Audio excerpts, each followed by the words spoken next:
Well, it is that time now where we discuss the news making headlines in the Sunday papers, our Editor's Choice segment. And I'm joined in studio by Mike Siluma. He is the Sunday Times deputy editor.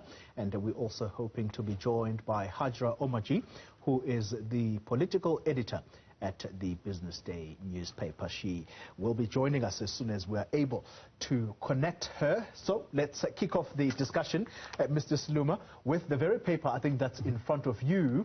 And the front page there says Enoch warns on Eskom. And this is the finance minister basically making his feelings known, if you like, about the performance of the Eskom CEO. And he puts it plainly that he is one CEO that has enjoyed the latitude to be allowed to implement load shedding while he carries out maintenance. And he says what has resulted of that, if anything, we're seeing more load shedding under him. Yeah, I think that clearly, and thanks for having me on the show. The issue of energy is probably the biggest risk right now to the country and to the economy. And I do think that it is very, in the last week, the fall guy, if you like, was the Eskom CEO.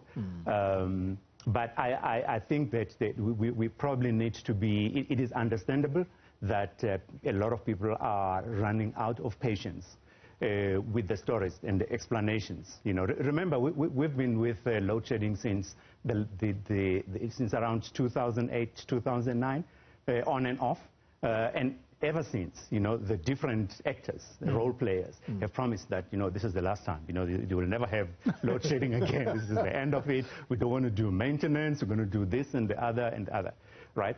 But part of the problem also is that because of such a churn of leadership, that it's very hard to devise a long-term strategy for the entity. That it does not matter who you put in there. That person needs, ordinarily in a company, if there's a turnaround strategy, the person has to be given the time to do the turnaround.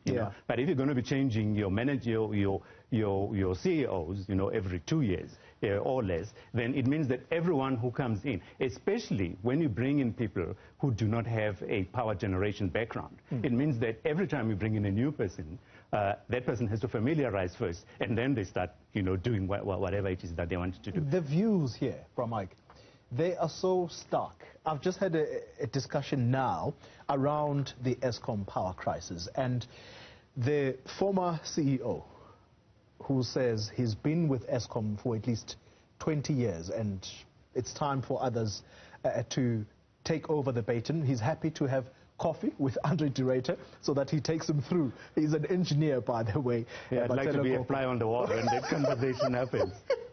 So he says it's not the age of the vehicle, it's the condition of the vehicle. And interestingly, a person who used to run NERSA, Tembani Pugula, was also part of this panel discussion, and he says it's got to do with the maintenance of these power stations. Now, again, we go back to that very starting point, which is raised by Enoch Kotongwana, that if this CEO, with all of the others that have come before him, they have never had the opportunity to be allowed to carry out maintenance. And his was actually quite a good one, because all of this maintenance he has had to carry with limited pressure on him, if you like, because at some point in 2020 the entire country was on lockdown, which means the economy was not functioning as many other economies around the world.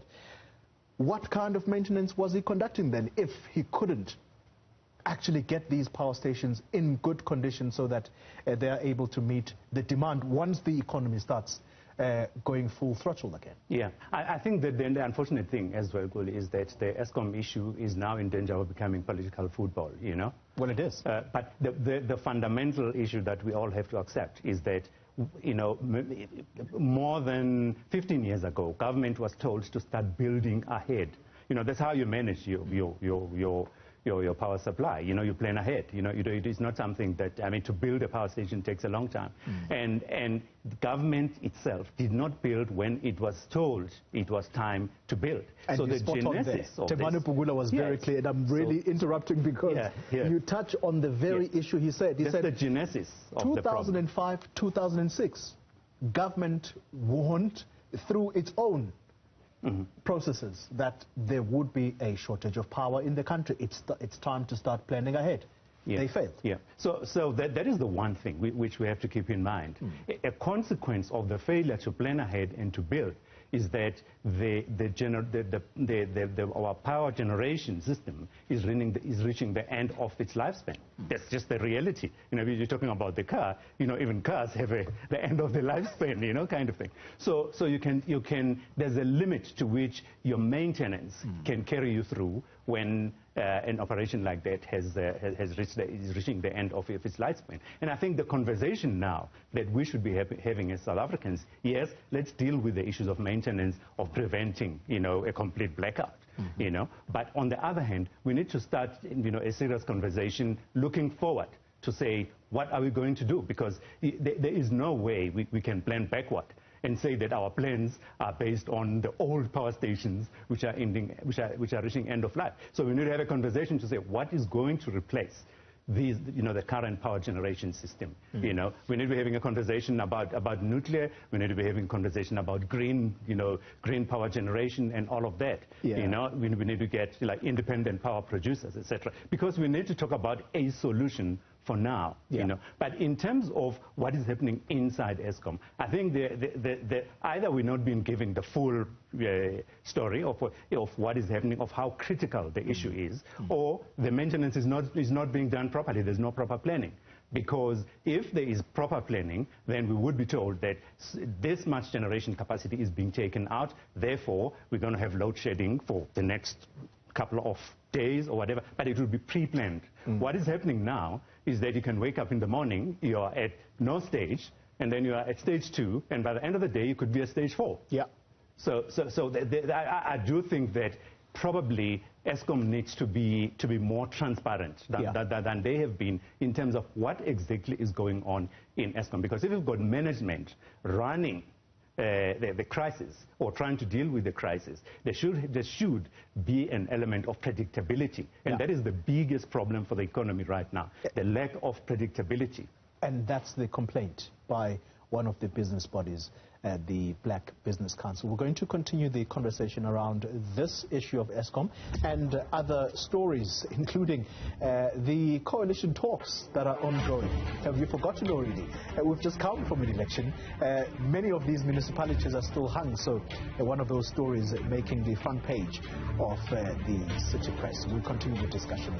You're watching Politics Unscripted, the segment of the show Editor's Choice, and we're discussing the stories that have made the front pages of some of the newspapers. And Mike Siluma, we were discussing just before we went on a break the all-important energy issues around the country and Eskom being front and center of that. Another interesting point being made by the finance minister is that perhaps for too long the discussions or the focus at Eskom has been around leadership issues as opposed to the grid. Do you think it's correct? No, he's right. He's right on 2 counts. He's right on. That's why I was saying that the danger with many other conversations around Eskom is that it's very easy for the issue to become political football, to say we did better when we are not there, and then the guys who are in are blaming the guys who've left, to say that, they damaged the system and all of that, they didn't do what they were supposed to do. But I think that he's right on that count, but also he is right in saying that the conversation about Eskom needs to be broadened up into a conversation about energy, to plan, our future energy supplies beyond Eskom, to say, for example, now we're talking about going green, the question that comes to mind immediately is whether the transition into green power, green energy, should be left to Eskom. Is Eskom that agent, the agent that is going to do that? Or should actually we leave Eskom to do what Eskom is doing, to hold the fort, basically, you know, while we are transitioning, and bring in other players completely. You know, so some people have made a comparison with the telecom sector. You know, that there's a time, a long time ago, where telecom was the only player in town, right? And look how the introduction of new players revolutionized the sector, you know, in a big way, you know. So those are some of the things that we need as South Africans to be engaging, you know, instead of putting all our eggs in the one Eskom basket. And that is so important, that issue that you're bringing up, because this week, I found time to look back at some of the policy document of government, and I was shocked to my mind to discover that the white paper on energy in South Africa, the very first one produced under the democratic government, 1998, it already pointed to the issue of going green as far back as then. And you ask yourself, what is wrong with the country? And you realize implementation. And here's the, you know, when you're talking about implementation, we've got as well a crisis of state capacity, you know. Eskom is a state-owned enterprise, but generally, if we're going to make the transition, the state is going to have to make the rules, for example, for the transition, but also to oversee the transition. You know, the experience that we've had at Medupi, for example, and Kusile, you know, where the power stations that were supposed to be the new ones, the more modern ones, to carry us through, are the more problematic ones. They're the ones, you know. I mean, I'm a layperson. I even know that in a power station there's such a thing as a boiler tube. I didn't know that there were such things, because we've been told about all these problems, you know, in what are supposedly new power stations. So what it does tell me is that even with the building of the new power stations, the technical skills, but also the funding overruns. You know, the overruns, you know, the things end up costing far more than they were supposed to cost. They're taking longer than they were supposed to, you know, to take to be built. And the state is not capable of oversight, of properly overseeing that. So even if we're going into green energy, etc., the state is going to need to have the capacity, at the very least, to oversee that transition. Mike, we can't not look at the other stories. The front page of the City Press, EFF divvies up South Africa's cities, and interesting comments from the EFF leader, Julius Malema, as he handed over a brand new machine. I couldn't stop laughing listening to the comments of King Mieleka Jaliba. How do you feel? I feel brand new. The EFF front and center of these coalition talks, and if we are to believe Julius Malema, his take is that if by tomorrow there isn't a conclusion, then it means maybe there might be a serious challenge. But according to them, they are so ready to basically come to a decision. And they're very clear, by the way. Give us a city to run where we're going to also put our people in key positions. And we are happy to also vote with you in, if, for example, you give us Tshwane, we are going to vote with you in Johannesburg, we'll vote with you in Ekurhuleni. And so the call goes to people like Herman Mashaba as well, whose party has done really well. Your thoughts on how these coalition talks are going to end up and how things are going right now? You know, my prior, you know, I think that the politicians will cut deals, you know, politicians being politicians. Eventually they will cut a deal, one way or the other, the different parties.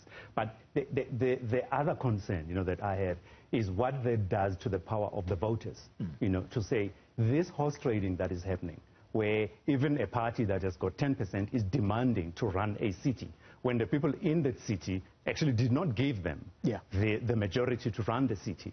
And then the party that one has voted for goes off and cuts a deal with a party that I actually disagree with, because that is the reason I didn't vote for that party. And my party takes my vote and donates it to the other party that I don't agree with. Sure. I think that for ordinary voters, it is going to be galling, to say that I vote for Party A, Party A takes my vote and they go and cut a deal with the people that I deliberately did not want to come into. But at what point is maturity going to come into play here, Mr. Siluma? Because at the end of the day, governments need to be formed.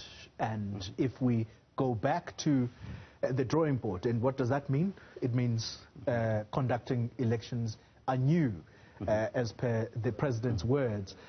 Then I suppose we will see that if it does come to pass. But if there are going to be what you call, when in negotiations there aren't any resolutions, is that if there's going to be stalemate, it talks to the maturity that has not found resonance in our political system.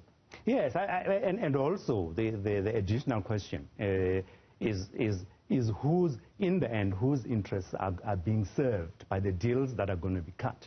Is it the interests of the residents who voted because they want the quality of their lives to change? Or is it because it's convenient for the parties to divvy up and say, give me Tswane, I'll give you Joburg, or I'll give you, some, or I want the city manager's position, and I want, what's that city manager going to do once they've been given that, irrespective of where they come from? Let's say they cut a deal, and then they agree that Mike Siluma is going to be the city manager for Joburg, right? What is his plan?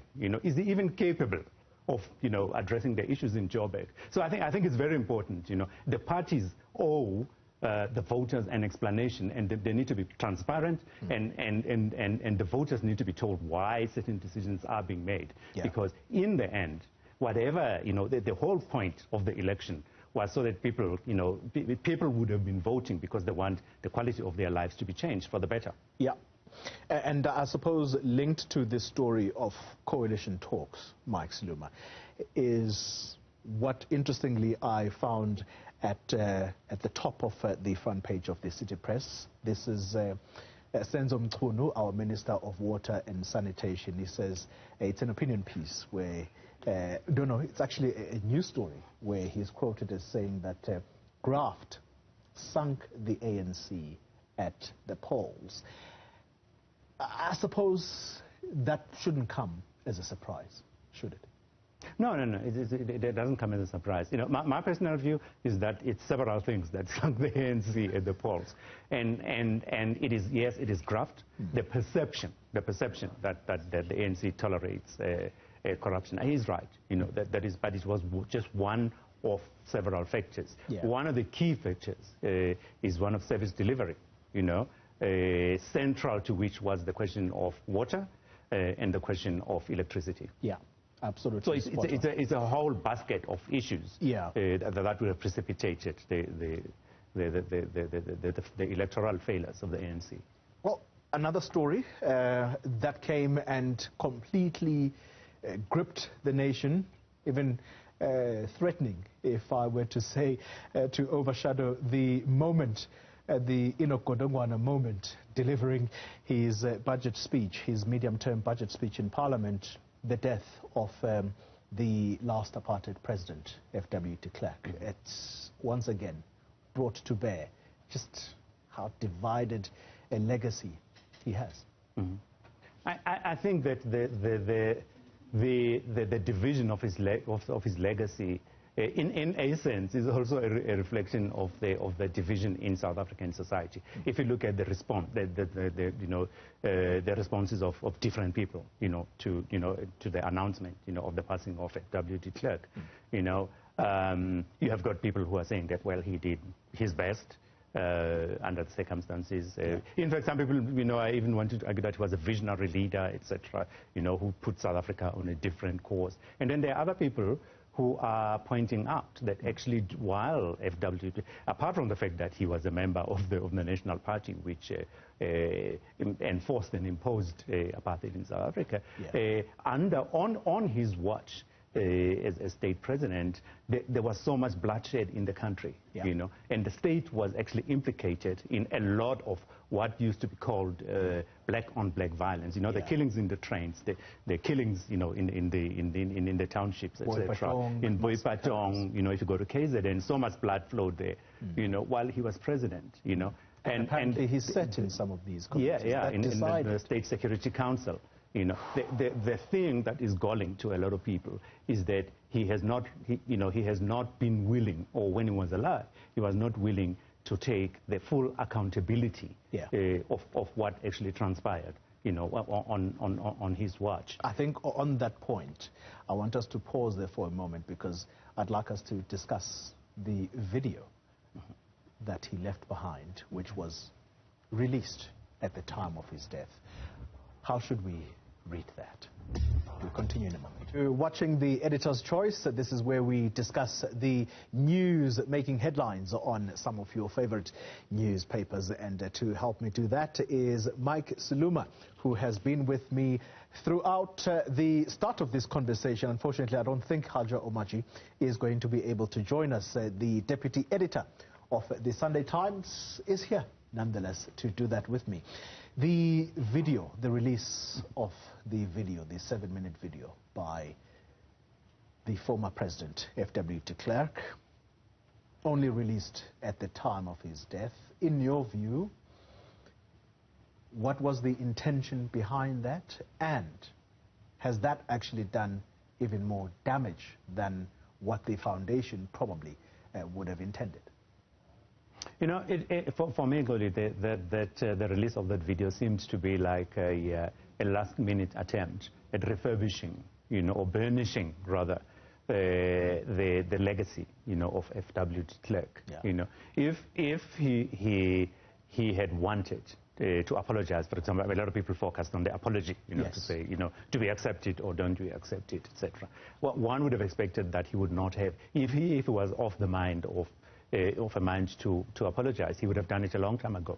You know, but if you look at his track record, that's the point that was made by Archbishop Emeritus Desmond Tutu, to say that the former president missed an opportunity to actually make amends with South Africans, but he chose to be a small man. Yeah. Those were the Archbishop's words. Yeah, yeah. Now, the thing is that there are people, you know, in his video, he talks about the hurt and the indignity and the pain caused by apartheid, etc. These are not just labels or words, you know. And how do they are actual human beings. I'm sorry, Brahma, you know, who to interrupt. And I keep interrupting you here. Yeah. But it's just that this conversation is so interesting in that, so he issues that apology, and the hurt, the suffering that people went through because of apartheid. And yet, not so long ago, the ANC was the subject of taunt because they dared to allow him into a State of the Nation address. I think it was in 2019, when just days before, if not on the same day, he had been interviewed where he said apartheid was not a crime against humanity. So what was he apologizing for? But we mustn't forget, we mustn't over-personalize the thing, you know. For me, his behavior, you know, F.W. de Klerk's behavior, it goes to the heart of the reconciliation and nation-building project in South Africa. In other words, if we all accept, you know, as he seems to do, or he claims to do, you know, that apartheid caused a lot of damage, you know, to black people in South Africa. It caused a lot of pain. It caused a lot of hurt. Now, people were killed. You know, people were deprived of opportunities. There were forced removals, where people were removed from their lands. People were dispossessed of their land, etc. All of that, you know. And people were excluded economically, you know. You couldn't even if you wanted to start a business, you know, people often forget, you know, that even if you wanted to start a business in a township, you had to have a short list of things you could sell and things you could not sell. Yeah. I mean, black business, for example, was very restricted, and you could not trade everywhere. Selling alcohol. You were selling alcohol. Sell a certain type of alcohol. You had a certain type of alcohol, kind of thing. Now, I'm saying that the apology goes to the heart of the reconciliation and nation-building project, in the sense that the damage that we're talking about, you know, if I come to your house and I burn your house down, right, and then I walk away, you know, then I come back later and I say, let's reconcile, you know. the starting point, to my mind, would be for me to rebuild your house. Yeah. Or build you another one. But I cannot burn down your home, destroy your life, and then come back and say, well, let's reconcile and be like one big rainbow kind of a kumbaya thing. So I think that we need to talk about the apology, the post-apartheid apology in South Africa. What does it mean in real terms? What is the value? If somebody, or if white people say, to black people, we're sorry that this happened, what is the value of the apology if it's not linked to restitution and to make good of the damage and the harm that was done? Whether it is about the lack of opportunities, whether the whole issue of affirmative action, black empowerment, all of those things that a lot of white people have got serious difficulties dealing with or accepting, because they don't accept fully that that apartheid was so bad after all. They think, well, it was a good concept that went wrong or something. I think to actually pick up on your very words about these issues that seem to center around the Constitution, he actually does speak about the Constitution, and my team tells me that we actually do have a soundbite of the last president of apartheid, F.W. de Klerk, talking exactly to the issues of upholding the Constitution. Let's just have a listen for a moment. Together with most other South Africans, I'm proud of our Constitution. The Constitution which we hammered out in the negotiations which started in 1990 and which culminated in the final Constitution of 1996. I fully associate myself with the values and principles enshrined in our Constitution.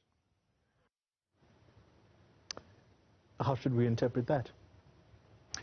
I think that when we talk about the South African Constitution, there are people who think that the Constitution came into place, it came into being to keep the status quo, the unequal and unfair status quo, the post-apartheid status quo in place. In other words, to protect privilege.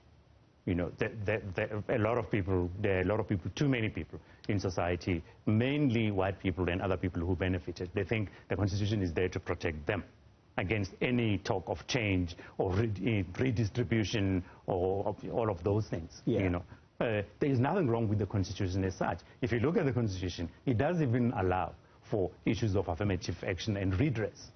For people who were previously disadvantaged. But I think that it's the subtlety of the interpretation of the thing. It's like if somebody says, I am for law and order.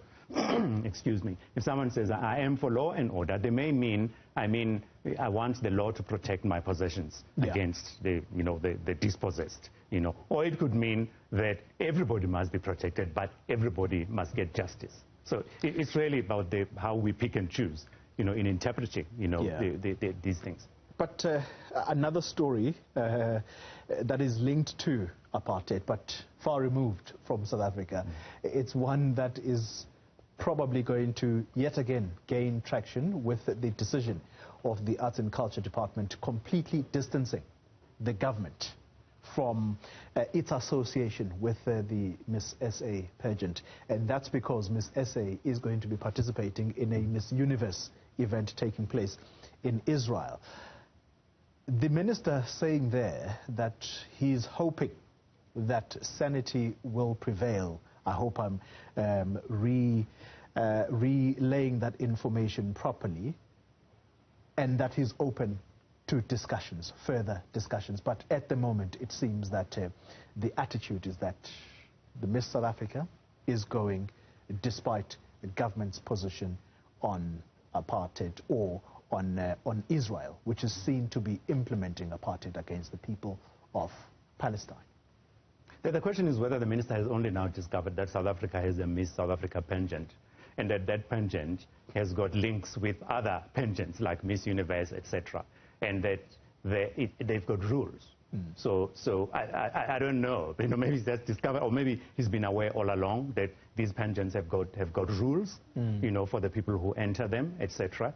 That's the one thing. You know, and I think that probably the government should take more interest in those kinds of things, in the arts and all of that, you know, so that they can know what's going on there. That's the one thing. But the other thing is, you know, where I agree is that, you know, it is, you know, for us to be free in South Africa, much of the world supported our struggle, you know. Yeah. And part of we had a lot of international solidarity that made it possible to isolate the apartheid government, you know, and to move forward the struggle, you know, to end apartheid. And the struggle of the Palestinian people, I think it would be very difficult for us as South Africa to turn our back on the struggle of the Palestinian people, because it is the same thing, you know, for the same reasons that the world supported us to fight apartheid, it is for the same reason that we are now morally bound to support the struggle of the Palestinian people. Indeed. You know, can I ask this question of you? Because I think it is part of what the Ministry of Arts and Culture is trying to communicate, that by sending this young woman there, a black woman at that, it might not end well for her, so to speak. Do you think she has a choice in this, or is hers to respect the Miss South Africa institution and carry out its wishes? I Do you think she has a choice in it? It may be too late in the day for any of us, including the minister, to try and interfere and change things, etc. You know, because, as I was saying, that these pensions have got rules. And when you enter on a particular understanding, you know, that this is the role of Miss South Africa. This is what you do. These are the things, these are the places you go to. This is the kind of public appearance that you give, etc. That's you know, and I do think that it's too late in the day for us to try to. The only thing probably that will happen, you know, is that if she decides not to go through, if she refuses, basically to go to, you know, to Israel, she might have to step down. She might have to step down. Mike Siluma, thank you very much for your time, sir. Really appreciate you taking us through and giving us your thoughts on some of the major stories that have taken place this week. Mike Siluma is the deputy editor at the Sunday Times.